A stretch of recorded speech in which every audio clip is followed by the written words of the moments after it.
আসসালামু আলাইকুম। আমি মোহাম্মদ আলফাজ আলী, জগন্নাথ বিশ্ববিদ্যালয়, রসায়ন বিভাগ। তো আমি 2 দিন আগে এসএসসি 25 ব্যাচের জন্য একটা এক্সাম প্রিপারেশন কোর্স চালু করছিলাম। ওইটা দেখার পর আমার 8-এর কিছু ছোট ভাই বোন আছে, তারা আমাকে রিকোয়েস্ট করছে যে ভাই, আমাদের জিএসসি পরীক্ষা তো এবার হইতে পারে, তো আপনি আমাদের জন্য এরকম একটা কোর্স নিয়ে আসেন। তো তার কথা রাখতে যে আমি জিএসসি পরীক্ষা নিয়ে একটু ঘাটাঘাটি করলাম, দেখলাম তোমাদের কোশ্চেন প্যাটার্নটা যেটা দেখলাম, সাধারণত 30 মার্কের হলো এমসিকিউ আছে। তোমাদের 30 মার্কের এমসিকিউ আছে, তারপরে তোমার হলো শর্ট কোশ্চেন থাকবে 12টা, তার মধ্যে 10টার অ্যান্সার দিতে হবে, সেখানে 20 মার্ক। আর বড় কোশ্চেন অর্থাৎ রচনামূলক প্রশ্ন থাকবে হলো 12টা, সেখান থেকে 10টা অ্যান্সার দিতে হলো, তো ওখানে 50 মার্ক। তো পূর্ণমান 100। তো যদি জিএসসি পরীক্ষাটা হয় তাহলে 100-এর মধ্যে হবে। তো এখানে বেশি সময় নাই যে আমি তোমাদের সবগুলা সাবজেক্টের সবগুলা অধ্যায় পড়াবো, কিন্তু আমি চিন্তা করছি যে তোমাদের ম্যাথমেটিক্স আর সায়েন্সের সবগুলা অধ্যায়ের উপর একটা করে ক্লাস নেব। অ্যান্ড বিলিভ মি, যদি তুমি এই ক্লাসগুলা প্রথম থেকে শেষ পর্যন্ত করো এবং এই ক্লাসগুলোতে যেগুলো আমি লিখবো, যেগুলো নোট করতে বলবো, সেগুলো যদি নোট করো, প্লাস ক্লাস শেষে ওই নোটটার উপর যদি 30 মিনিট সময় দাও, তাহলে আর এই অধ্যায়গুলো থেকে তোমাকে কেউ আটকাতে পারবে না। এই অধ্যায়গুলা থেকে যেখান থেকেই প্রশ্ন করো, তুমি সবগুলো অ্যান্সার করতে পারবে ইনশাল্লাহ। তো আমরা শুরু করতে যাচ্ছি সায়েন্সের প্রথম অধ্যায়, অর্থাৎ বিজ্ঞানের প্রথম অধ্যায়, গতির কথা। তো গতির কথা দিয়ে ইনশাল্লাহ শুরু করতেছি। গতি ইংলিশে যাকে মোশন বলা হয়। তো মোশন কথাটা হয়তো তোমরা অনেকে প্রথম শুনতেছো, বাট স্লো মোশন কথাটার সাথে তোমরা সবাই পরিচিত। স্লো মোশন অর্থাৎ ধীর গতি, আর মোশন অর্থাৎ গতি। ওই বইয়ে যে সংজ্ঞাটা দেওয়া আছে, সেই সংজ্ঞাটা হলো গতির সময়ের সাথে, সময়ের সাথে মানে তো বুঝো, সময়ের সাথে প্রসঙ্গ বিন্দু বা প্রসঙ্গ কাঠামোর সাপেক্ষে। তো প্রসঙ্গ বিন্দু আর প্রসঙ্গ কাঠামো, এই জিনিসটা আগে বুঝতে হবে তোমাদেরকে। এই জিনিসটা পরে বোঝাবো, আগে সংজ্ঞাটা পুরোটা পড়ে নেই। সময়ের সাথে প্রসঙ্গ বিন্দু বা প্রসঙ্গ কাঠামোর সাপেক্ষে কোনো বস্তুর অবস্থান পরিবর্তন হলে, অবস্থান পরিবর্তন এই জিনিসটাও বুঝতে হবে। অবস্থান পরিবর্তন হলে তাকে গতিশীল বস্তু বলে, তাকে গতিশীল বস্তু বলে। এবং এই অবস্থার পরিবর্তনের ঘটনাকে, এই অবস্থান, আচ্ছা সরি এখানে অবস্থান হবে, হয়তো অবস্থা লিখছি, এই অবস্থান পরিবর্তনের এবং এই অবস্থান পরিবর্তনের ঘটনাকে গতি বলে। তাহলে সংজ্ঞাটা কি ছিল? সময়ের সাথে প্রসঙ্গ বিন্দু বা প্রসঙ্গ কাঠামোর সাপেক্ষে কোনো বস্তুর অবস্থান পরিবর্তন হলে তাকে গতি বলে, এবং এই অবস্থান পরিবর্তনের ঘটনাটাকে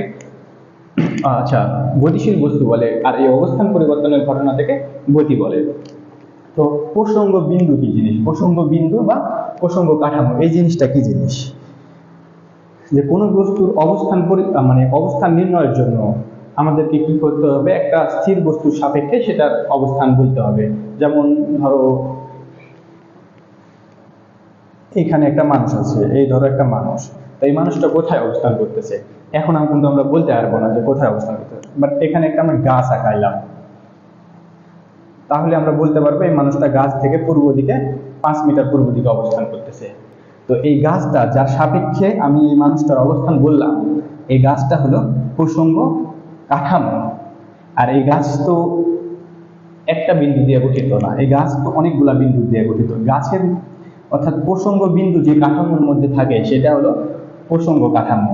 ধরো এই গাছটাতে যদি তুমি গাছের একটা বিন্দুতে যদি তুমি প্রসঙ্গ বিন্দু ধরো, তাই গাছের এই বিন্দুটা কি গাছের মধ্যে আছে না, গাছের কাঠামোর ভিতর আছে না? প্রসঙ্গ বিন্দুটা যে কাঠামোর ভিতর থাকবে সেই কাঠামোটাই প্রসঙ্গ কাঠামো।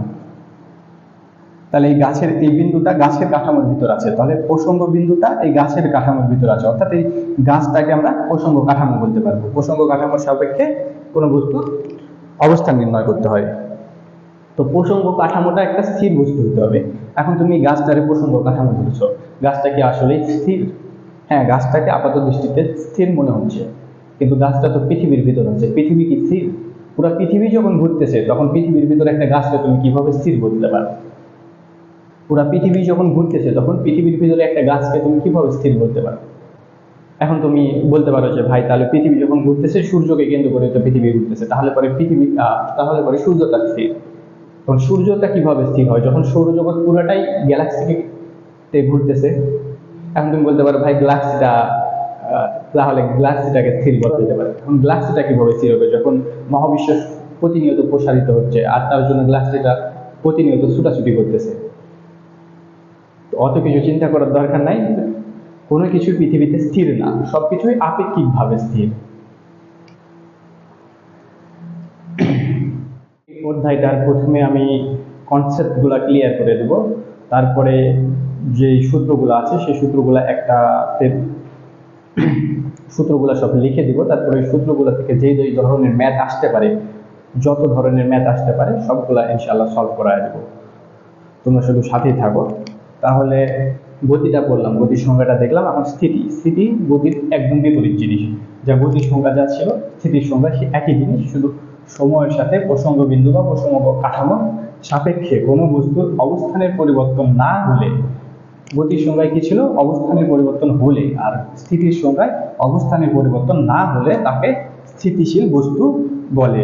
এবং অবস্থানের পরিবর্তনের এবং এই ঘটনাকে ওই গতির সংজ্ঞাটাকে মডিফাই করছি তো, এবং এই ঘটনাটাকে স্থিতি বলে, এই ঘটনাকে স্থিতি বলে এবং এই ঘটনাকে স্থিতি বলে। তাহলে স্থিতির সংজ্ঞাটা কি হলো? সময়ের সাথে প্রসঙ্গ বিন্দু বা প্রসঙ্গ কাঠামোর সাপেক্ষে কোনো বস্তুর অবস্থানের পরিবর্তন না হলে তাকে স্থিতিশীল বস্তু বলে এবং এই ঘটনাকে স্থিতি বলে। তোমাদের পরের যে টপিকসটা আছে সেটা হলো যে দূরত্ব ও সরণ। দূরত্ব কি জিনিস, সরণ কি জিনিস, সেই জিনিসটা আমি বুঝাচ্ছি।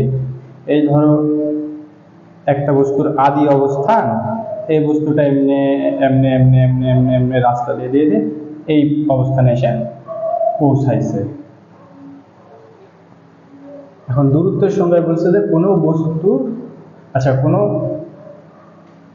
কোনো বস্তু কণা যে পথ অতিক্রম করে তার মোট দৈর্ঘ্যকে দূরত্ব বলে। কোনো বস্তু কণা যে পথ অতিক্রম করে তার মোট দৈর্ঘ্যকে দূরত্ব বলে।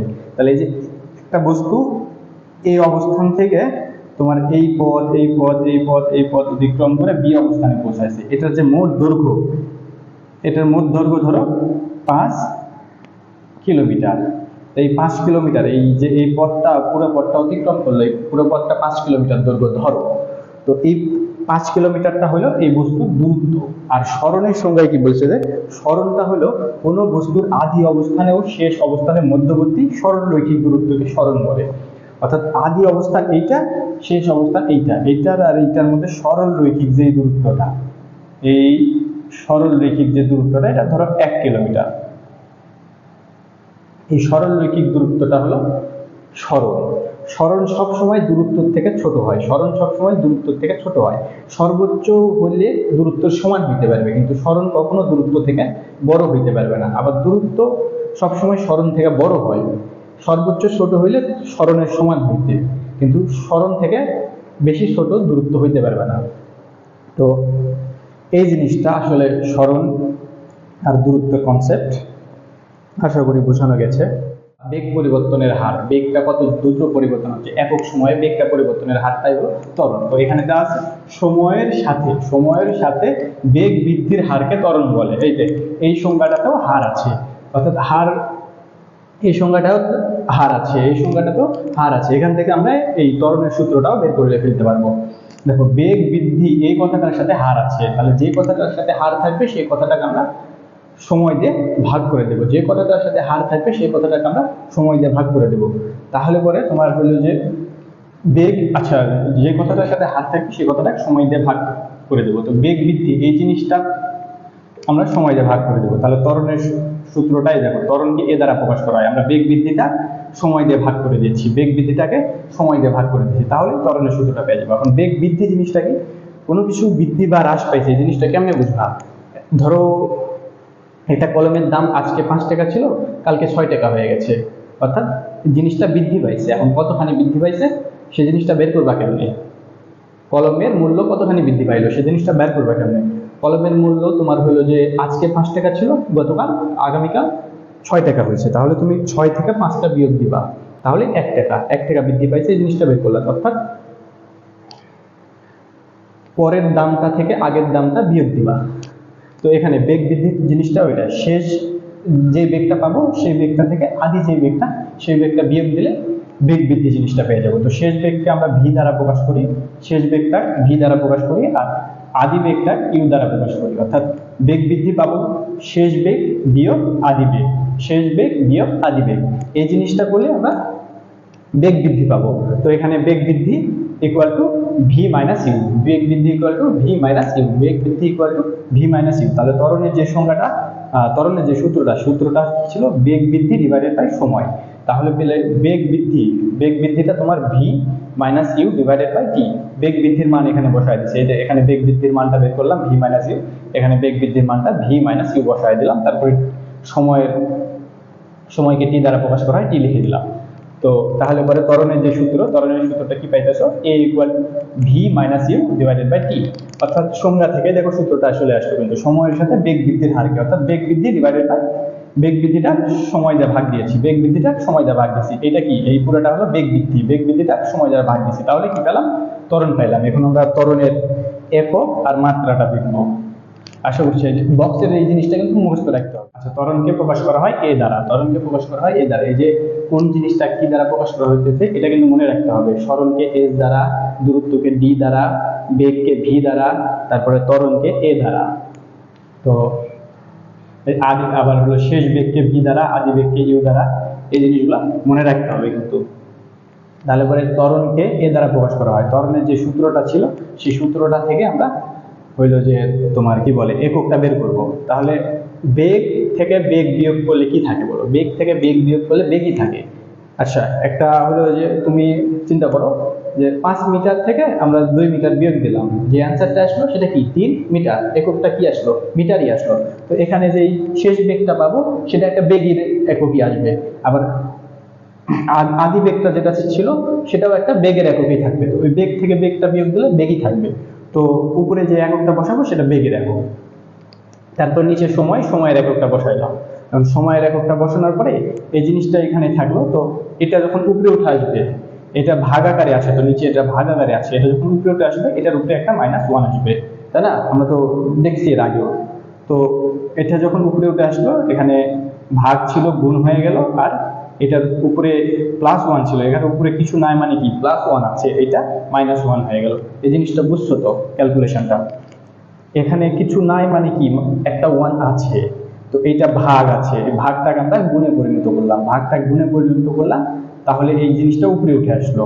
আর উপরে উঠে আসলে এখানে +1 ছিল, উপরেটা -1 হয়ে গেল। তো এখন তো জিনিসটা বুঝো, এম থাকলো, আর দুটা যদি একই রাশি হয় তাহলে তাদের মধ্যে যদি গুণের সম্পর্ক থাকে তাহলে তাদের পাওয়ারগুলো কি হয়, যোগ হয়, তাই না? তো এই তো -1 প্লাস -1, এদের পাওয়ারটা যোগ করে দিলাম, দেওয়ার পরে metre per second inverse 2, metre per second inverse 2, এটা হলো ত্বরণের একক। এই এককটা মনে রাখলেই হবে, মিটার পার সেকেন্ড ইনভার্স 2। বেগের একক কি, মিটার পার সেকেন্ড ইনভার্স 1, আর ত্বরণের একক কি, মিটার পার সেকেন্ড ইনভার্স 2। এমনি অনুরূপভাবে তুমি মাত্রাটাও বের করে নিতে পারবা, একই সেম ক্যালকুলেশন। মাত্রাটা বের করলে দেখবা যে এল টি ইনভার্স 2 বের হইতেছে। অপোজিট যে জিনিসটা সেটা হলো মন্দন। শুধু ত্বরণের সংজ্ঞা কি ছিল, সময়ের সাথে বেগ বৃদ্ধির হারকে ত্বরণ বলে, এখানে সময়ের সাথে বেগ হ্রাসের হারকে, এখানেই পার্থক্য। মানে ত্বরণের অপোজিটটা হলো মন্দন, সময়ের সাথে বেগ বৃদ্ধির হারকে ত্বরণ বলে, সময়ের সাথে বেগ হ্রাসের হারকে মন্দন বলে। এখন মন্দনকেও এ দ্বারা প্রকাশ করা হয়, আর এক্ষেত্রে মন্দনের অর্থাৎ এর মান যেটা আসবে, মন্দন এক প্রকারের কিন্তু ত্বরণ। তো শুধু এটা হ্রাসের হার আর ওটা হলো বৃদ্ধির হার, তো এর মান যেটা আসবে সেটা হবে ঋণাত্মক মান। আর বাদ বাকি একক, মাত্রা, তারপরে সূত্র সবকিছু ত্বরণের মতোই, অর্থাৎ ত্বরণের অনুরূপ। রেখায় ত্বরণ, অর্থাৎ বক্ররেখায় বলতে বোঝাচ্ছে যে ধরো একটা ছেলে একটা বলকে সুতার সাহায্যে বাঁধার পর ঘোরাচ্ছে, এমনি মাথার উপরে ঘোরাচ্ছে, তাহলে ওই জিনিসটার কি ত্বরণ থাকবে, ওই জিনিসটার কি বেগ থাকবে? আর ত্বরণ যদি থাকে তাহলে পরে সেই ত্বরণের মানটা হবে কত? অর্থাৎ এই যে সুতার সাথে যে বস্তুটা বাঁধা আছে, যে বস্তুটা ঘুরতেছে, সেই বস্তুটার কি ত্বরণ থাকবে? আর থাকলে সেই ত্বরণটার মান কত হবে, আর সেই মানটা বের করার সূত্রই বা কি হবে, সেই জিনিসটাই বক্ররেখায় ত্বরণ। তো বলছে যে কোনো বস্তু যদি বৃত্তাকার পথে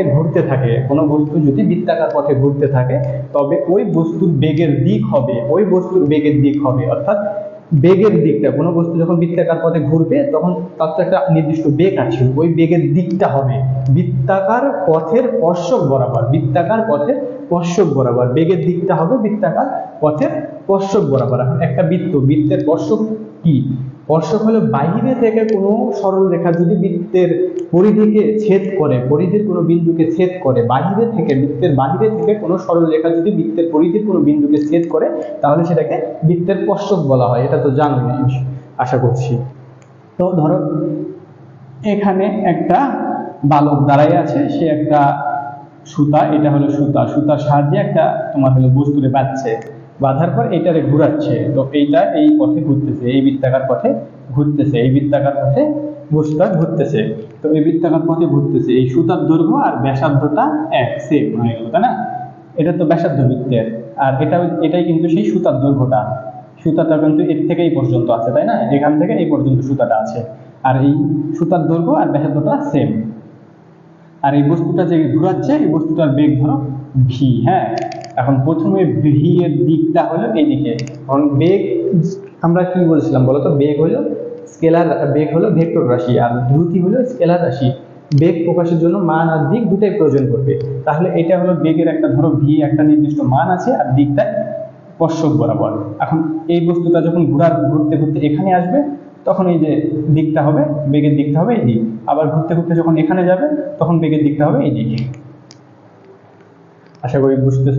তো অর্থাৎ দ্রুতি পরিবর্তন হচ্ছে না, অথচ বেগ প্রতিনিয়ত পরিবর্তন হচ্ছে। এই কথাটা কেন বলা হয়েছে? দ্রুতি পরিবর্তন হচ্ছে না, এই বস্তুটার দ্রুতি পরিবর্তন হচ্ছে না, কিন্তু বেগ প্রতিনিয়ত পরিবর্তন হচ্ছে। কেন? দ্রুতি শুধু তোমার এই ভি এর মানটা হলে এই দ্রুতি পাওয়া যাবে। অর্থাৎ দ্রুতি প্রকাশের জন্য শুধু মানটাই লাগে, কিন্তু বেগ প্রকাশের জন্য মান আর দিক দুটাই লাগে। তো মান তো পরিবর্তন হচ্ছে না, যার কারণে দ্রুতি পরিবর্তন হচ্ছে না, কিন্তু দিক পরিবর্তন হয়ে যাচ্ছে, যার কারণে বেগ পরিবর্তন হচ্ছে বস্তুটা।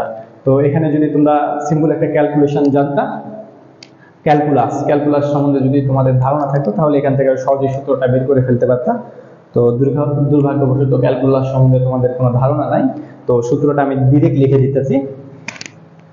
এই যে গতির যে ক্ষেত্রটা, এই ক্ষেত্রটা সাধারণত দুইটা জিনিস নিয়ে কাজ করতে হবে। একটা হলো যে এই যে ব্যাসার্ধটা, আর একটা হলো তোমার এই বেগটা। তো যে বক্ররেখায় যে ত্বরণ, সেই ত্বরণের যে সূত্রটা, তোমাদের এত কিছু বুঝতে হবে না। তোমাদের যদি এত কিছু ঘেজি লাগে, বুঝতে হবে না। তুমি খালি জাস্ট এই সূত্রটা মুখস্থ রাখবা, তাহলেই কাজ হয়ে যাবে। এই সূত্রটা জাস্ট মুখস্থ রাখবা, তাহলে কাজ হয়ে যাবে। এই এ দ্বারা কি প্রকাশ, এ দ্বারা কি বোঝাচ্ছে? এ দ্বারা বোঝা হচ্ছে বক্ররেখায় ত্বরণ, বক্ররেখায় ত্বরণ। তো বক্ররেখায় ত্বরণ হলো V square divided by r, v square divided by r. এই আরটা কি? আরটা হলো সুতার দৈর্ঘ্য, বা এই যে বৃত্তটা তৈরি হয়েছে, বৃত্তটার ব্যাসার্ধ। তো এই জিনিসটা মুখস্থ রাখতে হবে, এই জিনিসটা মুখস্থ, যেগুলা বক্সের ভিতর লিখে দিচ্ছে ওইগুলা মাস্ট মুখস্থ রাখতে হবে। সবগুলা কনসেপ্ট ছিল। তো এখন চলে আসি মূলত এই অধ্যায়ের যে মোস্ট ইম্পর্টেন্ট টপিকসটা, এই টপিকটাতে। তো গতির সমীকরণ, গতির 4টা সমীকরণ আছে। হ্যাঁ, গতির 4টা সমীকরণ আছে, যে 4টা সমীকরণ মুখস্থ রাখতেই হবে। এটা মানে মুখের আগায় রাখতে হবে সব সময় আর কি। তো গতির যে প্রথম সমীকরণটা আমি তো তোমাদেরকে আগেই বলে দিয়েছি যে কোনটা দ্বারা কি বোঝানো হয়, কোনটা দ্বারা কি বোঝানো হয়। অর্থাৎ এখানে দেখো ভি দ্বারা শেষ বেগ, ভি দ্বারা শেষ বেগ, ভি দ্বারা শেষ বেগ, ইউ দ্বারা আদি বেগ, আর এ দ্বারা ত্বরণ, টি দ্বারা সময়, তাই না? এই জিনিসগুলো তোমরা বুঝতে পারতেছো কিন্তু এখন। V equal to you plus a t, এটা হলো প্রথম সমীকরণ। এটাকে শেষ বেগের সমীকরণও বলা হয়, বা বেগের সমীকরণও বলা হয়। বেগের সমীকরণ, বেগের সমীকরণও বলা হয়। আবার পরেরটা এস দ্বারা কি বোঝানো হয়? এস দ্বারা সরণ বোঝানো হয়, কিন্তু এস দ্বারা সরণ বোঝানো হয়। তাহলে S equal to V plus U, V দ্বারা শেষ বেগ, ইউ দ্বারা আদি বেগ, divided by 2 into T, T দ্বারা সময়। এটা হলো সরণের সমীকরণ, সরণের। তারপরে এস দ্বারা এটাও সরণের সমীকরণ। এই যে এস, যেহেতু এস এর মান বের করতেছি, এই পুরাটা কি? পুরাটা এস এর মান, এস ইকুয়াল টু এটা, মানে কি? এই পুরাটাই হলো এস এর মান। যেহেতু এস এর মান বের করতেছি আর এস দ্বারা সরণ বোঝানো হয়, তাহলে এটাও সরণের সমীকরণ বলতে পারো। তো S equal to U T, U দ্বারা শেষ ইউ দ্বারা আদি বেগ, টি দ্বারা সময়, প্লাস হাফ এ দ্বারা কি বোঝানো হয়, এ দ্বারা ত্বরণ, আর টি দ্বারা হাফ এ টি স্কোয়ার, টি দ্বারা কি বোঝানো হয়, সময়। তারপরে গতির 4 নম্বর সমীকরণ যেটা, সেটা হলো V square equal to U square plus 2as। এখন এগুলার একটা প্রতিপাদন আছে, প্রতিপাদনটা তোমরা যদিও না বুঝো জানি, আমি বোঝানোর চেষ্টা করব, কিন্তু এই জিনিসগুলো তোমার মুখস্থ রাখতে হবে, উপায় নাই। কারণ পরীক্ষার হলে তুমি প্রতিপাদন সূত্রটা প্রতিপাদন করে সূত্রটা বের করার পর তারপরে অঙ্ক করতে যাবে, মেলা সময় লেগে যাবে। তো এই জিনিসগুলা, এইটার যে প্রতিপাদন, এইটা আমরা সাধারণত ত্বরণের যে সূত্রটা ছিল সেটা থেকে বের করব। ত্বরণের সূত্র কি ছিল? ত্বরণের সূত্র ছিল এ ইকুয়াল টু ভি, অর্থাৎ শেষ বেগ মাইনাস আদি বেগ, বেগের পরিবর্তন। এটা বেগের পরিবর্তন ছিল না, বেগের পরিবর্তনের হার, বেগের পরিবর্তনের হার, বেগের বৃদ্ধি, অর্থাৎ বেগের বৃদ্ধির হার তাহলে টি দিয়ে ভাগ দেওয়া ছিল। তো এটাই স্মরণের, আচ্ছা, ত্বরণের সমীকরণ। ত্বরণের সমীকরণ থেকে তুমি ত্বরণের সংজ্ঞাটাও দিতে পারবা। দেখো, এটা হলো বেগের বৃদ্ধি আর সময় দ্বারা ভাগ করা হচ্ছে, মানে হার করা হচ্ছে, তাহলে বেগের বৃদ্ধির হারকে ত্বরণ বলে, বেগের বৃদ্ধির হারকে ত্বরণ বলে, বেগের বৃদ্ধির হারকে ত্বরণ বলে। তো এই ত্বরণের সমীকরণ থেকে আমরা প্রথম সূত্রটা প্রতিপাদন করব। তাহলে পরে এখানে যদি তুমি টিটাকে এই পারে পার করে আনো, টিটা এই পারে ভাগ আকারে আছে, এই পারে পার করে আনলে গুণ হইবে। তারপরে তুমি যদি হইলো এই পারে যা ছিল তাই রাখলা, তারপরে ইউটাকে তুমি এই পারে পার করে আনলা, তাহলে ইউটাকে এই পারে পার করে আনলে তোমার হইলো প্লাস ইউ ভি। তো এটাকে একটু মডিফাই করলে v equal to you plus a t, তাই না? এটা কিন্তু কি প্রথম সমীকরণটা ছিল, এটা কি ছিল প্রথম সমীকরণটা। তো এটা প্রতিপাদন করা হয়ে গেল। তারপরে আমরা সেকেন্ডটা প্রতিপাদন করবো, থার্ডটা প্রতিপাদন করবো, ফোর্থটাও ইনশাআল্লাহ প্রতিপাদন করা হবে। তো তোমার সেকেন্ডটা যেটা আছে সেটা হলো ভি এর যে সমীকরণটা আছে এটা, হ্যাঁ, এইটা আমরা প্রতিপাদন করবো বেগের সূত্র থেকে। তাহলে বেগের সূত্রটা কি ছিল? তোমার বেগের সূত্র ছিল হলো বেগ ভি, বেগকে ভি দ্বারা প্রকাশ করা হয়। তাহলে ভি ইকুয়াল টু, বেগটা কি ছিল? বেগটা ছিল তোমার হলো যে অবস্থান পরিবর্তনের হার বা সরণ পরিবর্তনের হারটাই বেগ ছিল, সরণ পরিবর্তনের হার। তাহলে সরণকে আমরা এস দ্বারা প্রকাশ করতেছিলাম, আর পরিবর্তনের হার অর্থাৎ একটি দ্বারা ভাগ করছি। তাহলে এটা বেগের সূত্র ছিল, এখন বেগ থেকে এটা সরণটাকে আমরা বের করবো। তাহলে এটা এপারে ভাগ আকারে আছে, এপারে আসলে গুণ আকারে হয়ে যাবে। তাহলে এস ইকুয়াল টু তোমার ভি টি। এইটা একটা সূত্র, এটা মনে রাখবে, এটা একটা সূত্র। এই সূত্রটার দ্বারা কি বের করা হয়? যখন কোনো বস্তু সমবেগে চলবে, সমবেগে চলবে অর্থাৎ বস্তুটার বেগ বাড়তেছে না কমতেছে না, অর্থাৎ ধরো 5 মিটার পার সেকেন্ড ইনভার্স 1 বেগে চলতেছে, তো 5 মিটার পার সেকেন্ড ইনভার্স 1 বেগেই চলতেছে, ওর বেগ বাড়তেছে না কমতেছে না, ওর 5 তো 5ই আছে। তো যখন কোনো বস্তু সমবেগে চলবে তখন নির্দিষ্ট সময় পর কতখানি দূরত্ব অতিক্রম করলো সেটা বের করার জন্য এই সূত্রটা ব্যবহার করতে হবে। এই সূত্রটাও তোমরা নোট করে নাও, এটা হলো সমবেগের সূত্র, সমবেগের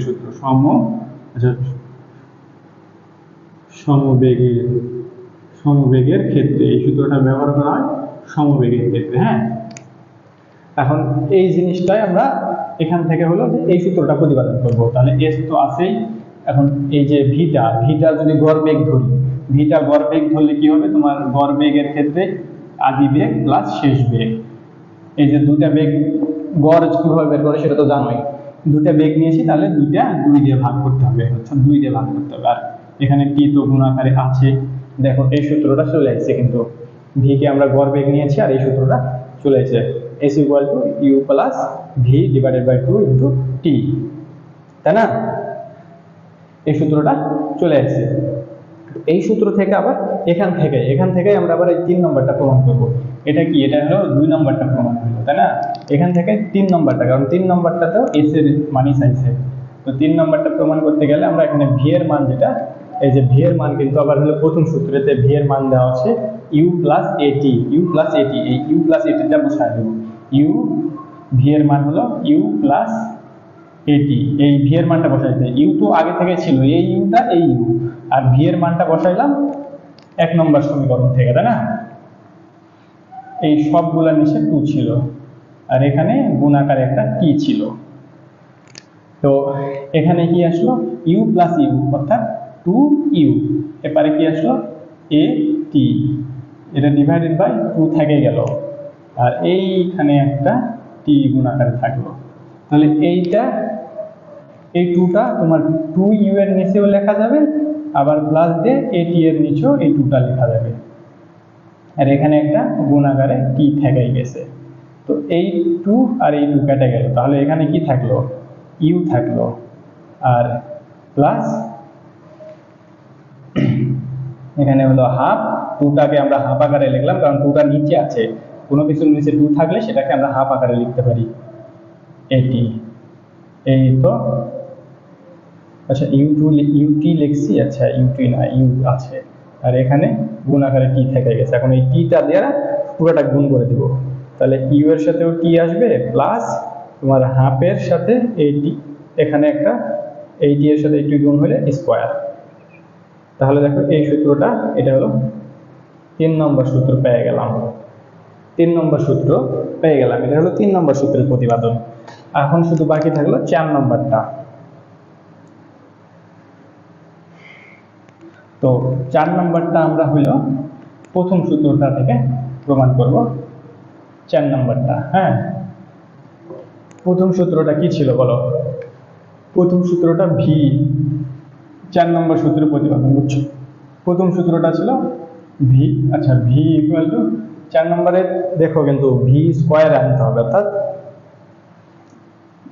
ইউ এটি। তো আমরা দুই দিকে বর্গ করে দিলাম, তাহলে ভি স্কোয়ার চলে আসলো, দুই দিকে বর্গ করে দিলাম, তাহলে ভি স্কোয়ার চলে আসলো, ইউ প্লাস এটি, এটার উপরে স্কোয়ার। এখন এটা হলো যে এ প্লাস বি হোল স্কোয়ারের সূত্রটা ভাঙাবো, এ প্লাস বি হোল স্কোয়ারের সূত্রটা ভাঙাবো, তাহলে U square plus 2u a t plus a square T square, তাই না? তাহলে ইউ স্কোয়ারটা থাকলো এখানে, আর এখানে আমরা একটা ইয়ে করবো, এখানে আমাদের 2as আনতে হবে, তাই না? দেখো ভি স্কোয়ারটা এপারে চলে আসছে, আবার এপারে ইউ স্কোয়ারটাও চলে আসছে, এখন শুধু 2as আনতে হবে। এটার জন্য আমরা একটা কাজ করব, এখানে 2 এটা কমন নেওয়ার চেষ্টা করব, 2a এখানে ইউটি থাকলো, একই জিনিস, শুধু একটু এটা এপারে লিখছি ইউটা এপারে লিখছি, এই আর কি। প্লাস এখানে তোমার হলো একটা এক্সট্রা 2 নিলাম, একটা এ নিলাম, 2a যেহেতু কমন নিব, তো এক্সট্রা একটা 2 নিলাম, তো যে এটা কিন্তু এক্সট্রা নিইনি, এটা এখানে দুইটা এ স্কোয়ার, এর উপরে স্কোয়ার আছে, এর উপরে স্কোয়ার থাকে মানে এ ইন্টু এ, দুইটা এর মধ্যে একটা এ এখানে নিছি, তাহলে আর একটা এ নেওয়া লাগে, কিন্তু এই যে 2টা এক্সট্রা নিলাম তার জন্য আমরা একটা হাফ নিলাম, এই হাফ নিলে এই 2 আর এই 2 কেটে গেল, এই আর একটা এ নিলাম, তারপরে টি স্কোয়ার নিলাম, হ্যাঁ। তাহলে পরে ইউ স্কোয়ার প্লাস 2aটাকে কমন নিলাম, এখান থেকে 2a, এখান থেকেও 2a কমন নিলাম, কমন নেওয়ার পরে কি থাকলো, ইউ টি প্লাস হাফ, এই যে হাফটা থাকতেছে, তাই না, হাফ এ টি স্কোয়ার। এই জিনিসটা, এই যে ইউটি প্লাস হাফ এটি স্কোয়ার, দেখো এস এর মান ইউটি প্লাস হাফ এটি স্কোয়ার, তাই না? তাহলে পরে আমরা ইউ স্কোয়ার প্লাস 2a, এই পুরাটার মান কি এস বসায় দিলাম, তাহলে উত্তরটা চলে আসলো V square equal to U square plus 2as, V square equal to U square plus 2as। এটা হলো 4 নম্বর সূত্রের প্রতিপাদন ছিল, হ্যাঁ। তো এই প্রতিপাদনগুলো তোমরা যদি না বুঝো তাও সমস্যা নাই ভাই, শুধু ওই যে 4টা সূত্র, এই যে 4টা গতির যে সমীকরণ, এই সমীকরণটা মোস্ট ইম্পর্টেন্ট, হ্যাঁ। এখন আমি তোমাদেরকে দেখাবো হলো যতগুলো সূত্র বললাম সেই সূত্রগুলো একবারে লিখে দেবো, ওই সূত্রগুলো থেকে ম্যাথ করাবো। এখন শুরু হবে ম্যাথমেটিক্যাল টার্মগুলো, আমরা করবো সূত্রগুলা। প্রথম অধ্যায়ে যতগুলা সূত্র ছিল আমি সবগুলা লিখছি। এক কথায় তুমি মনে করতে পারো এতক্ষণ তুমি যা শিখছো তার মধ্যে সবচেয়ে ইম্পর্টেন্ট ক্লিপ হলো এটা, অর্থাৎ এই সূত্রগুলাই তোমার ম্যাথমেটিক করতে লাগবে আর কি। এর বাইরে কোনো সূত্র তোমার প্রথম অধ্যায়ে নাই, আর এর বাইরে থেকে কোনো সূত্র থেকেও ম্যাথ আসবে না। তো প্রথম অধ্যায়ের যে সূত্রগুলো, সেই সূত্রগুলোর মধ্যে প্রথমে ছিল বেগের সূত্র। বেগের সূত্র ভি ইকুয়াল টু তোমার সরণ, এটা কি এস মানে কি সরণ, তাই না, আর সময়, সরণ আর সময় টি মানে। তারপরে সূত্র কি ছিল এ অর্থাৎ ত্বরণ, ত্বরণের সূত্রটা কি ছিল শেষ বেগ বিয়োগ আদি বেগ, অর্থাৎ বেগের পরিবর্তন, তাই না? শেষ বেগ বিয়োগ আদি বেগ, বেগের পরিবর্তন ডিভাইডেড বাই সময়, বেগের পরিবর্তন ডিভাইডেড বাই সময়। এটা হলো ত্বরণের সূত্র ছিল। তারপরে বক্ররেখায় ত্বরণ, বক্ররেখায় ত্বরণের সূত্র কি ছিল? a equal to V square, অর্থাৎ ওই যে বক্ররেখায় যে বস্তুটা ঘুরতেছে সেই বস্তুটার বেগ, তাই না? যে বস্তুটা ঘুরতেছিল সেই বস্তুটার বেগ, আর এই যে আর, অর্থাৎ যে ব্যাসার্ধে ঘুরতেছিল বস্তুটা সেই ব্যাসার্ধ, অর্থাৎ এটা হলো সুতার দৈর্ঘ্য বা ব্যাসার্ধ, দুটাই বলতে পারো, সুতার দৈর্ঘ্য বা ব্যাসার্ধ। তারপরে এখানে আরেকটা সূত্র লিখছি সমবেগের ক্ষেত্রে, সমবেগের ক্ষেত্রে এস, অর্থাৎ এস মানে কি? সরণ। সমবেগের ক্ষেত্রে সরণ বের করার সূত্রটা হলো যে সমবেগ, যে সমবেগে চলতেছে সেই সমবেগ আর সময়। সমবেগের ক্ষেত্রে আরেকটা জিনিস, সমবেগের ক্ষেত্রে ত্বরণ কত হয় বলতে পারবা? কোনো বস্তু যদি সমবেগে চলে তাহলে কিন্তু তার কোনো ত্বরণ থাকে না, কারণ বেগ হ্রাস বা বৃদ্ধি পাওয়ার হারটাই কি ত্বরণ। বেগ যদি হ্রাস না পায়, বেগ যদি বৃদ্ধি না পায়, তাহলে ত্বরণ কেমনে থাকবে? বেগ যদি একই থাকে, সমবেগে চলা অর্থাৎ বেগটা সবসময় একই থাকতেছে, তাহলে ত্বরণ কিভাবে হবে? এবার এই জিনিসটা সূত্রের মাধ্যমে বুঝতে পারো। এই দেখো, ত্বরণ a equal to v minus u divided by t. এখন বস্তুটা সমবেগে চলতেছে, অর্থাৎ শেষে যে বেগটা 5, শুরুতে ওই বেগটা 5ই ছিল, সমবেগেই চলতেছে। তাহলে 5 মাইনাস 5 ইকুয়াল টু 0, 0 তুমি যা দিয়ে ভাগ দাও শূন্যই আসবে, তাই না? তো সমবেগে চলার ক্ষেত্রে বস্তুর কোনো ত্বরণ থাকে না, এই জিনিসটা মাথায় রাখবা। সমবেগে চলার ক্ষেত্রে বস্তুর কোনো ত্বরণ থাকে না, এই যে সূত্রটা তোমরা এই জিনিসটা নোট করে নিবা, মাস্ট নোট করে নিবা, এই জিনিসটা প্রচুর ইম্পর্টেন্ট। তাহলে এই অধ্যায়ের 7টা সূত্র আছে, মাত্র 7টা সূত্র। এই 7টা না তো 8টা দিলে কিছু হইতো, যাই হোক 7-8টা সূত্র। বাদ বাকি এই গতির সমীকরণগুলা হইলো যে তোমার গতির সমীকরণ সহকারে 7টা কিংবা 8টা সূত্র হবে হয়তো। তো তারপরে গতির সমীকরণগুলো, গতির 4টা সমীকরণ ছিল শেষ বেগ ইকুয়াল টু আদি বেগ প্লাস ত্বরণ ইনটু সময়। তারপরে সরণ ইকুয়াল টু আদি বেগ প্লাস শেষ বেগ ডিভাইডেড বাই 2 ইনটু সময়। তারপরে শেষ বেগ সরণ ইকুয়াল টু আদি বেগ ইনটু সময় প্লাস হাফ ত্বরণ সময় স্কোয়ার। তারপরে শেষ বেগ স্কোয়ার ইকুয়াল টু আদি বেগ স্কোয়ার প্লাস 2 ত্বরণ ইনটু সরণ। এই সূত্রগুলা মুখস্থ করে ফেলবে আশা করছি।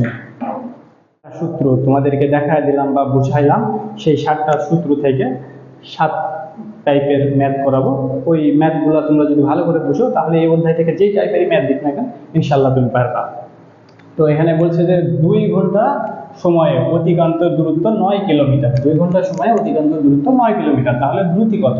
তো আমরা দ্রুতির সূত্র, দ্রুতি চাইছে, দ্রুতিকে ভি দ্বারা প্রকাশ করি। দ্রুতি আর বেগকে একই জিনিস দ্বারা প্রকাশ করা হয়, ভি। আর দ্রুতি আর বেগের সুবিধা, আচ্ছা দ্রুতি আর বেগের সূত্রটাও একই। তাহলে ভি ইকুয়াল টু দূরত্ব ডিভাইডেড বাই সময়, তাই না? দূরত্ব ডিভাইডেড বাই সময়। তো এই জিনিসটা করলেই আমাদের উত্তরটা চলে আসতেছে। দূরত্ব দেওয়াই আছে 9 কিলোমিটার আর সময় দেওয়াই আছে 2 ঘন্টা, তাহলে পরে তোমার হইতেছে 4.5, তাই না? 4.5। এখানে এককটা কি লিখবো? দ্রুতির একক কি? মিটার বাই সেকেন্ড ইনভার্স 1, এটা লিখবো। এখানে তোমরা ভুল করবা, কি এককে জিনিসগুলো দেওয়া আছে এটা দেখবা না, কি এককে জিনিসগুলো দেওয়া আছে এটা দেখবা না, উত্তর করে দিবা, দেওয়ার পরে যেটা চাইছে সেটার একক পাশে বসায় দিবা, দিয়ে সবকিছু ভুল করে ফেলবা।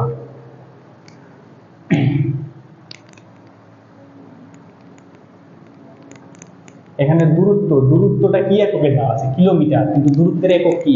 মিটার, তাই না? দূরত্বটা কিলোমিটারে দেওয়া আছে, তাহলে দূরত্বটা কিলোমিটারে দেওয়া আছে, দূরত্বের একক হলো মিটার।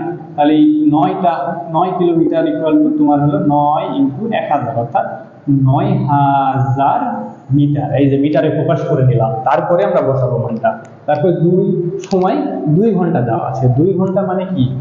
2 ঘন্টা মানে হলো 2 যদি 60 দিয়ে গুণ দিই তাহলে হলো মিনিটে প্রকাশ হলো, আরো একটা যদি 60 দিয়ে গুণ দিই তাহলে পরে সেকেন্ডে প্রকাশ হলো। এখন মানগুলো বসাবো। দূরত্বের মান হলো 9000 আর তোমার হলো সময়ের মান হলো 2 ইন্টু 60 ইন্টু 60, সেকেন্ডে প্রকাশ করে নিয়েছি। মেন কথা 2 ঘন্টায় কতগুলো সেকেন্ড আছে সেই সেকেন্ডে প্রকাশ করে নিয়ে দিয়েছি, কারণ সময়ের একক তো সেকেন্ড, কিন্তু এখানে দেওয়া আছে ঘন্টা, তাই না? তারপরে যেটা হবে এখানে যে ক্যালকুলেশন করে যে অ্যান্সারটা আসবে সেই অ্যান্সারের সাথে তুমি লিখতে পারবে মিটার পার সেকেন্ড ইনভার্স 1, অর্থাৎ দূরত্বের এককটা দ্রুতির এককটা বসাইতে পারবে তখন বলছি। তো এই জিনিসগুলো খেয়াল রাখতে হবে যে দূরত্বের একক মিটার কিন্তু কিলোমিটার দেওয়া আছে, তাহলে তোমার মিটারে প্রকাশ করে নিতে হবে। তারপরে সময়ের একক সেকেন্ড কিন্তু ঘন্টায় দেওয়া আছে, তাহলে তোমার সেকেন্ডে প্রকাশ করে নিতে হবে। তারপরে পরের ম্যাথের দিকে যাই। তারপরে তোমরা টাইপ 2 এর ম্যাথটা দেখো।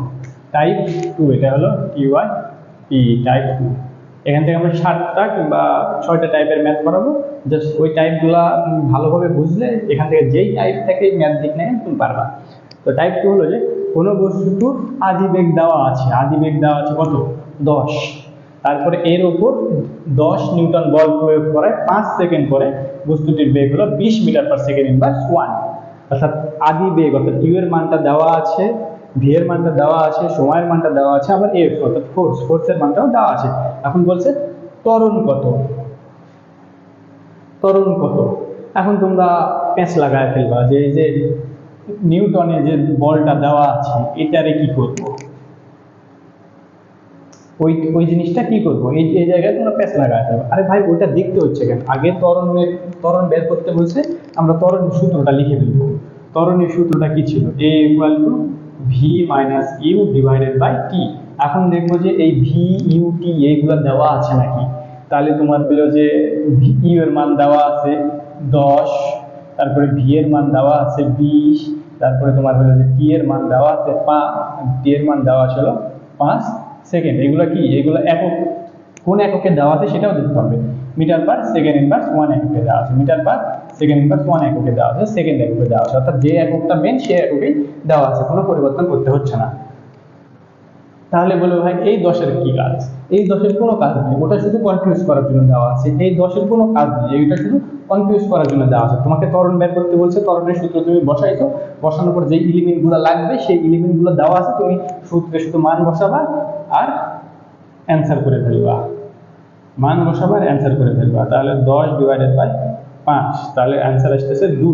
2 কি হবে বলো তো? 2 মিটার পার সেকেন্ড ইনভার্স 2, কারণ ত্বরণের একক এটা। আশা করি যে ম্যাথটা বুঝছো। এখন টাইপ 3 এর দিকে যাব। টাইপ 3 তে দুইটা এ আর বি দুইটা ম্যাথ আছে। তো বলছে যে একটি গাড়ির engine 2 metre per second inverse 2 ত্বরণ সৃষ্টি করে, অর্থাৎ এটাই ত্বরণ, এর মানটা দেওয়া আছে তাই না। তুমি গাড়িটিকে 3 মিটার পার সেকেন্ড ইনভার্স 1 বেগে, অর্থাৎ এটা ভি এর মান দেওয়া আছে, ভি অর্থাৎ ইউ এর মান দেওয়া আছে, এটা হলো আদি বেগের মানটা দেওয়া আছে। এত বেগে আমি দেখলাম, গতিশীল দেখলে। তারপরে বলছে 4 সেকেন্ড পরে বেগের মান কত হবে? 4 সেকেন্ড পরে বেগের মানটা কত হবে? তো এই সব ম্যাথের ক্ষেত্রে দুটো জিনিস ফলো করতে হবে, দুটো নিয়ম, যে কি কি দেওয়া আছে আর চাইছে কি, দেওয়া আছে কি চাইছে কি, দেওয়া আছে কি চাইছে কি, এই দুটো জিনিস দেখলে অঙ্ক তোমার অর্ধেক হয়ে গেছে। তো প্রথমে দেখবো যে দেওয়া আছে, দেওয়া আছে তাই না, দেওয়া আছে গিভেন, দেওয়া আছে হইল যে তোমার দেওয়া আছে কিসের মান দেওয়া আছে? এর মান দেওয়া আছে, এর মান দেওয়া আছে হইল যে 2। তারপরে তোমার হলো যে ইউ এর মান দেওয়া আছে, ইউ এর মান দেওয়া আছে 3 মিটার পার সেকেন্ড ইনভার্স 1। আর প্রশ্নে একটা জিনিস দেওয়া আছে 4 সেকেন্ড পরে বেগের মান, প্রশ্নে কিন্তু 4 সেকেন্ড, অর্থাৎ এটাও দেওয়া আছে কিন্তু 4 সেকেন্ড পরে। তাহলে তোমার হলো টি এর মানটা দেওয়া আছে 4 সেকেন্ড। সবগুলোর একক দেখো, একক যেটা সেটাই দেওয়া আছে। তো এখন চাইছেটা কি? চাইছে হলো 4 সেকেন্ড পরে বেগের মান, অর্থাৎ শেষ বেগের মানটা চাইছে, অর্থাৎ ভি = হোয়াট, শেষ বেগের মানটা চাইছে। এখন তোমরা যে বেগের সূত্রটা বসায় দিতে যাচ্ছ, ভি = তোমার হইলো যে সূত্রটা ছিল আর কি S/T, তাই না? এই সূত্রটা বসাইতে যাচ্ছ, কিন্তু এখানে একটা সমস্যা, এস এর মান দেওয়া নাই, তাহলে ভি এর মান তুমি বের করতে পারবে না, তো এই সূত্রটা বসানো যাবে না। তো আরেকটা ছিল গতির সমীকরণের প্রথম সমীকরণটা দেখো, V = you plus a t. এখানে দেখো ইউ এর মান দেওয়া আছে, এর মান দেওয়া আছে, টি এর মান দেওয়া আছে, তাহলে সবগুলো মান বসাই দিলে আমরা ভি এর মান অনায়াসে পেয়ে যাব। তাহলে ভি এর মানটা তোমার হইতেছে যে ইউ এর মান 3 প্লাস ভি এর মানটা হইতেছে তোমার 3 প্লাস এখানে এ এর মান কই, এর মান হলো 2 আর টি এর মানটা 4, তাহলে পরে তোমার হইলো যে 3 প্লাস 2 দুগুণ 4, তাহলে 11। আর ভি অর্থাৎ শেষ বেগের এককটা কি হবে, মিটার পার সেকেন্ড ইনভার্স 1। তাহলে এটার অ্যান্সার 11। এখন বি নাম্বারটারও সেম ভাবে আমরা দেখব দেওয়া আছে কি আর চাইছে কি। তাহলে দেওয়া আছে অর্থাৎ গিভেন দেওয়া আছে, যেগুলা দেওয়া আছে হইলো যে তোমার শেষ বেগের ক্ষেত্রে দেওয়া আছে হলো এর মান ওই সেম এত, তারপরে তোমার ইউ এর মানটা দেওয়া আছে, ইউ এর মানটা হলো 3, তারপরে আরেকটা জিনিস দেওয়া আছে সেটা হলো যে প্রশ্নে 4 সেকেন্ড পরে গাড়িটির দূরত্ব 4 সেকেন্ড পরে, তাহলে 4 সেকেন্ড পরে 4 সেকেন্ড, তাহলে টি এর মান দেওয়া আছে 4 সেকেন্ড, মানে ওই সেম জিনিসগুলো দেওয়া আছে এখানেও। তো বের করতে হবে কি, এখানেও সেম জিনিস দেওয়া ছিল, এখানেও সেম জিনিস দেওয়া ছিল, কিন্তু এখানে চাইছিল কি শেষ বেগ, আর এখানে চাইছে কি গাড়িটি কত দূরে যাবে, অর্থাৎ দূরত্ব, অর্থাৎ সরণটা কত হবে গাড়িটা। তাহলে এস এর মান চাইছে এখানে, তাই না, এস এর মান চাইছে। তাহলে পরে আমরা এস এর মানের যে সূত্রটা তোমার এস ইকুয়াল টু ভিটি, সেই সূত্রটা বসালে হবে না, কারণ এখানে ভি এর মানটা পরিবর্তন হতেছে, এটা আদি বেগ দেওয়া ছিল। তাহলে এস এর যেই তোমার গতির যে সমীকরণটা ছিল S equal to U T plus half A T square. দেখো তো ইউ এর মান দেওয়া আছে, টি এর মান দেওয়া আছে, এ এর মান দেওয়া আছে, টি এর মান দেওয়া আছে, তাহলে মানগুলো বসায় দিই। ইউ এর মান হলো 3, টি এর মান হলো তোমার টি এর মান হলো 4, তারপরে হাফ, এ এর মান হলো 2, টি এর মান হলো 4, তাহলে 4 এর উপরে স্কোয়ার, তাহলে পরে 3 4 12, এই 2 কেটে গেল, 4 4 16, 12 আর 16 28, হ্যাঁ 28 এস এর একক কি ছিল, মিটার, 28 মিটার। তো এই ম্যাথটা আমরা আরেকভাবে করতে পারতাম, যদি আমরা এখানে ভি এর মানটা ধরে নিতাম। ভি এর মানটা ধরতাম না, তো ভি এর মান এই যে এই ম্যাথটা থেকে পাইছিলাম, এর অ্যান্সার থেকে ভি এর মান কত পাইছিলাম বলো তো, 11। তাহলে আমরা এস এর আরেকটা সূত্র ছিল গতির দ্বিতীয় সূত্র, যেটা সেই সূত্রটা বসালে পাই যেতাম। দেখো গতির দ্বিতীয় সূত্র ছিল u plus v divided by 2 into t, তাই না, এই সূত্রটা কিন্তু গতির দ্বিতীয় সূত্রটা ছিল। তো এখানে আমরা ভি এর মানও পেয়ে গেছি, ইউ এর মানও পেয়ে গেছি। এখানে ইউ এর মান 3 প্লাস ভি এর মান 11, এখানে ডিভাইডেড বাই 2 আর টি এর মান 4, তাই না। তাহলে পরে এখানে তোমার হলো যে 11 আর 3 14 ডিভাইডেড বাই 2 ডিভাইড ইন্টু 4, তাহলে 14 ডিভাইডেড বাই 2 অর্থাৎ 7 ইন্টু 4, তাহলে 4 7 28। এই দেখো তুমি এই সূত্র বসায় করো, এই সূত্র বসায় করো, উত্তর 28। বোঝা গেছে? তো এই সূত্র বসানোর নিয়মগুলো কি ছিল, দুইটা জিনিস আমরা দেখবো, দুইটা জিনিস। প্রথমে দেখবো যে দেওয়া আছে কি চাইছে কি, তার সেই অনুযায়ী আমরা সূত্রগুলো বসাবো। দেওয়া আছে কি চাইছে কি, এই জিনিসগুলো যখন আগে লিখে নিব তখন এমনি বুঝতে পারবো যে কোন সূত্রটা বসতেছে, বুঝতেছো। আর আমরা সেম ফর্মুলা ইউজ করবো, যে দেওয়া আছে কি আর বের করতে হবে কি, দেওয়া আছে কি বের করতে হবে কি। তাহলে পরে তোমার এখানে যে দেওয়া আছে যে জিনিসগুলো, সেই জিনিসগুলো আমি আগে লিখে নেব।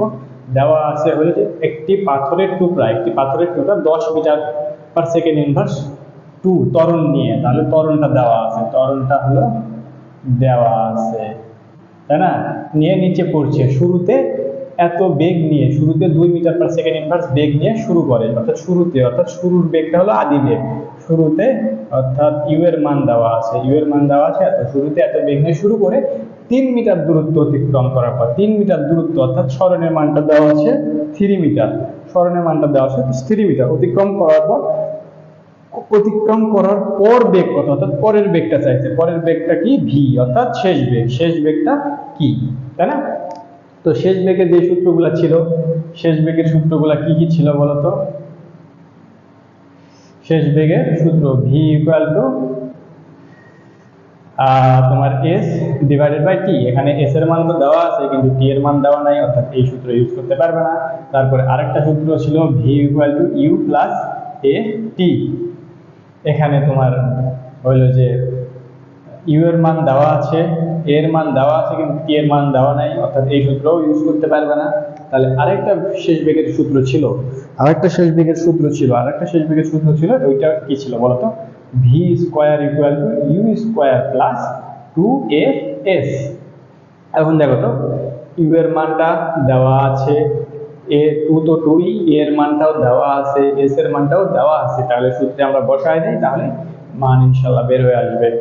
তো এখানে হইলো যে ইউ স্কোয়ার অর্থাৎ 3 এর উপরে স্কোয়ার প্লাস 2 ইন্টু এর মান হইলো 10 ইন্টু এস এর মান হইলো 3। আচ্ছা, এখানে 2 এর উপর স্কোয়ার, বুঝছো? এখানে 2 এর উপর স্কোয়ার, কারণ এটা হইলো যে 4। আচ্ছা, তাহলে এখানে হইলো যে 4, এখানে তোমার হইলো 3 10 30 আর 60 64, তাই না?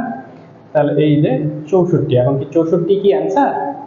এটা তো ভি স্কোয়ারের মান, তাই না? ভি স্কোয়ারের মান 64। এখন ভি এর এই স্কোয়ারটা আমাদের লাগবে কিসের মান? ভি এর মান, শুধু ভি এর মান লাগবে। আর এখানে দেওয়া আছে ভি স্কোয়ারের মান পাইছি আমরা, তো শুধু ভি এর মান বের করার জন্য স্কোয়ারটাকে অ্যাপারে পার করে দিব, তাহলে ভি অ্যাপারে থাকলে স্কোয়ারটা অ্যাপারে আসলে রুট হয়ে যায়, তাই না? 64 উপর রুট করলে হবে 8। এই 8টার সাথে আমরা কি লাগাবো? এখানে দেখো মিটার পার সেকেন্ড ইনভার্স 2 দেওয়া আছে, মিটার পার সেকেন্ড ইনভার্স 1 দেওয়া আছে, এখানে মিটার দেওয়া আছে, অর্থাৎ যে এককগুলা অরিজিনালি হয় সেই এককগুলাই দেওয়া আছে। তাহলে এখানে ভি এর এককটা কি? Metre per second inverse 1। যে ম্যাথগুলো আমি তোমাদেরকে করাইলাম বা বুঝাইলাম, জাস্ট এই ম্যাথগুলাই সরল নিয়মে করাইছি, এই ম্যাথগুলো একটু জটিলে ঘুরায় পেঁচায় দিবে, বাট এইগুলা সূত্র ইউজ হবে। যে সূত্র 7টা লিখে দিয়েছি ওই সূত্র 7টা মুখের আগায় রাখবা, ওই সূত্র 7টায় থেকে ম্যাথ হবে। আর যে ম্যাথগুলো দিয়েছিলাম এই জাস্ট এই নিয়মেরই ম্যাথগুলো দিবে। আর যে কনসেপ্টগুলো বুঝাইছি, যদি যে তোমাদের হলো যে আমি হলো ওই ছোট ভাইটা বলার পর আমি তোমাদের জিএসসি কোশ্চেন নিয়ে একটু ঘাটাঘাটি করলাম, দেখলাম 30টার মতন তোমাদের এমসিকিউ, 30টার মতন এমসিকিউ প্লাস হলো যে 20 মার্কের শর্ট কোশ্চেন, হ্যাঁ 20 মার্কের এসকিউ, 20 মার্কের শর্ট কোশ্চেন, আর বড় কোশ্চেনগুলো হলো তোমার 50 মার্কের। তো 50 মার্কের অর্থাৎ বড় কোশ্চেন যেগুলো আছে সেগুলো হয়তো ম্যাথ থেকে দিবে, আর ছোটগুলা যেই 20 মার্কের আছে সেইগুলা ওই কনসেপ্ট থেকে তুলে তুলে দিবে। আর 30টা এমসিকিউ ইনশাল্লাহ ওখান থেকেই হয়ে যাবে। 30টা এমসিকিউ এর জন্য আলাদা কিছু করতে হবে না, তুমি চাইলে বইটা রিডিং করতে পারো 30টা এমসিকিউ এর জন্য। জাস্ট যা বুঝাইছি এই ক্লাসগুলো যদি তুমি প্রথম থেকে শেষ পর্যন্ত দেখে থাকো এবং আমি যা লিখছি সেইগুলো যদি নোট করে থাকো, তাহলে আল্লাহর রহমতে তোমার আর এই অধ্যায় থেকে কোনো কিছু বাধা উচিত না।